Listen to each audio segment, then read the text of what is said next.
Caros irmãos, caras irmãs, caros jovens, o Senhor vos dê a paz. Escutamos hoje esta palavra de Deus, estas leituras, este Evangelho, que eu acho que tem aqui uma reflexão muito profunda para nós hoje, para o nosso mundo, para a forma como estamos a caminhar. A primeira leitura de Isaías tem esta mensagem a Ciro, este rei pagão,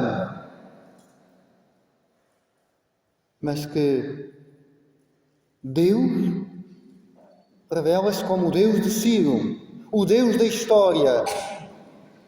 E este rei é o servo de Deus, que sem perceber bem, se calhar, está a fazer a vontade de Deus. E está a fazer com que o povo volte do exílio. Isto é muito importante, irmãos. Às vezes nós corremos o risco de fazer de Deus o Deus das nossas coisinhas, o Deus da nossa vidinha, o Deus da nossa intimidade. Mas o nosso Deus é o Deus do universo. Ainda há bocadinho na oração, Deus eterno e todo-poderoso. Quantas vezes dizemos Deus do universo? É o Senhor da história.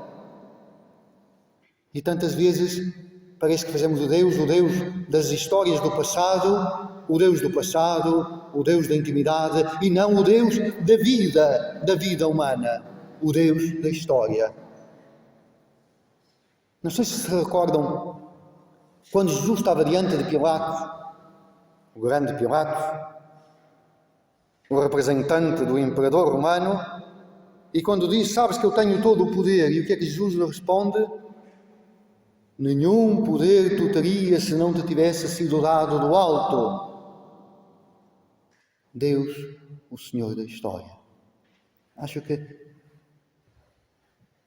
pensem nisso. Isto pode nos dizer muita coisa. Depois, na segunda leitura, São Paulo, a esta comunidade de Tessalónica, vai desafiá-los a viver no cotidiano a fé, a esperança e a caridade. A viver o Evangelho no cotidiano. Isto é importante. O nosso Deus também não é o Deus que eu vou ver ao domingo, que está lá na igreja muito tranquilo, muito sossegado durante a semana, e depois ao domingo eu vou lá vê-lo, digo-lhe umas coisas e depois na semana continua tudo na mesma. Não. É o Deus da minha vida, do meu cotidiano, do meu dia-a-dia. Onde eu estou, Ele lá está. No Evangelho, temos estas pessoas que querem pregar uma partida de Jesus. Querem-lhe passar uma rasteira. Querem condená-lo. No coração deles, Jesus já estava condenado. Só querem arranjar a forma. Às vezes nós também somos assim. Não só em relação a Deus, mas em relação aos outros. Já os condenamos. Já decidimos que como eles são. Só estamos à espera de um pretexto, de uma oportunidade para dizer, estão a ver que eu tinha razão. Esta gente já tinha condenado Jesus. Agora estavam à espera de um pretexto. E armam-lhe uma cilada. Por quê? Porque Jesus vão-lhe perguntar se deviam pagar ou não os impostos. O povo estava revoltado contra Roma. Se Jesus diz sim, tem o povo contra ele. Se Jesus diz não, tem Roma contra ele. Arranjamos a armadilha perfeita para o apanhar.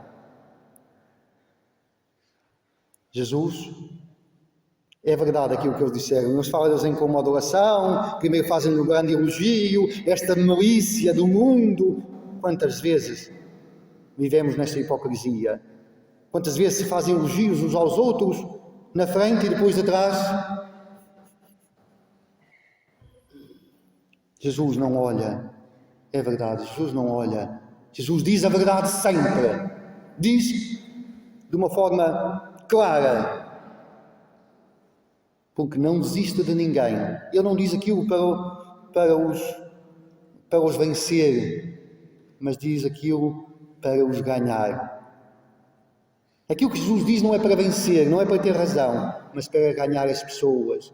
Porque acredita nelas e quer que elas se convertam. Diz-lhes sempre a verdade, porque acredita sempre que podemos mudar.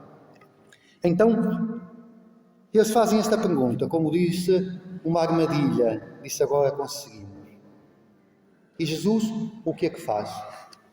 Estão-lhe apontados os impostos e ele pede uma moeda. E a moeda, acreditava-se, isto aqui é importante, naquele tempo acreditava-se, o dinheiro de quem é? É do imperador. A moeda de quem é? É o imperador. Por isso, aqui há um erro de tradução. Eu li como está escrito, mas a tradução não devia ser bem assim. Aqui nós dizemos, então, dai a César o que é de César e dai a Deus o que é de Deus. A tradução correta não deveria ser dai, mas restitui. É diferente. E restituir é uma palavra tão franciscana. São Francisco falava sempre de restituir a Deus. Deveria ser restituir a César o que é de César e restituir a Deus o que é de Deus. Porquê? A moeda tinha lá a imagem de César e tinha lá uma coisa escrita. Sabeis o que é que estava escrito? Isto também é muito importante. O que é que estava escrito na moeda? Ao divino César. Ou ao divino César. Isto é muito importante para percebermos. É importante a palavra restituir e é importante este ao divino César. Quem é que é divino? Ao divino César? Isto é muito importante. E Jesus disse, de quem é essa imagem e essa inscrição? E eles respondem, é de César. Ok, restitui a César o que é de César. E até aqui tudo muito bem. Jesus aqui não faz como hoje se pensa para justificar a laicidade e a divisão de poderes. Uma coisa é o poder civil, outra coisa é o poder religioso. Não fala disso. Não fala da laicidade. São coisas que nós inventamos. Mas diz, ok, na sociedade, pagai os impostos, claro que sim. Trabalhai para o bem comum. O bem comum. Mas olhem que na sociedade moderna, onde se fala de tanto humanismo, de tanto direito do homem, eu pergunto-me se trabalhamos para o bem comum. Eu pergunto-me se tantas vezes não estamos a sugar o sangue para criar riqueza. Eu pergunto-me se tantas vezes estamos a olhar ao direito dos trabalhadores, à vida dos jovens, aos doentes, aos abandonados. Eu pergunto se a nossa sociedade está organizada para que todos possamos viver bem, ou se está organizada para criar uma riqueza, sabe-se lá para quê?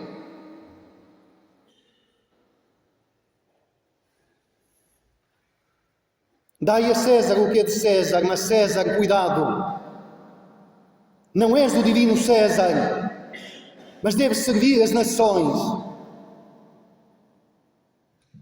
Deves trabalhar para o bem das nações e não para sugar o sangue. E tantas vezes o sistema económico, a organização das nações sugam o sangue, criam guerras. Falamos tanto do homem, do bem da humanidade, mas depois, será que não estamos a falhar?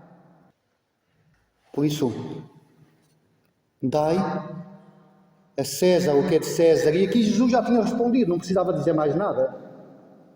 Já tinha dito, perguntaram se era lícito pagar. Ele diz, dai a César o que é de César, ponto. Porque é que ele acrescenta? Dai a Deus o que é de Deus. E aqui Jesus podia ter feito outra pergunta. Perguntou de quem é a imagem e a inscrição da moeda. Podia ter perguntado: de quem és imagem? De quem és imagem? E o que é que está escrito em ti? De quem é que somos imagem? O livro do Gênesis, o que é que diz? Imagem e semelhança de Deus. De quem somos imagem? De Deus. Então esta frase é muito importante. Dai a Deus o que é de Deus. Ou melhor, vamos fazer com a tradução como devia ser. Restitui a César o que é de César. Restitui a Deus o que é de Deus. Restitui a Deus o que é de Deus. E o que é de Deus? Eu sou de Deus. Não é o divino César que manda na minha vida ou na minha morte. Não é o divino César que é senhor da minha vida. Não é o divino César que pode fazer leis pela minha vida ou pela minha morte. Não é o divino César. Não. César é servo. Não é divino. César deve contribuir para o bem, estar para o bem comum.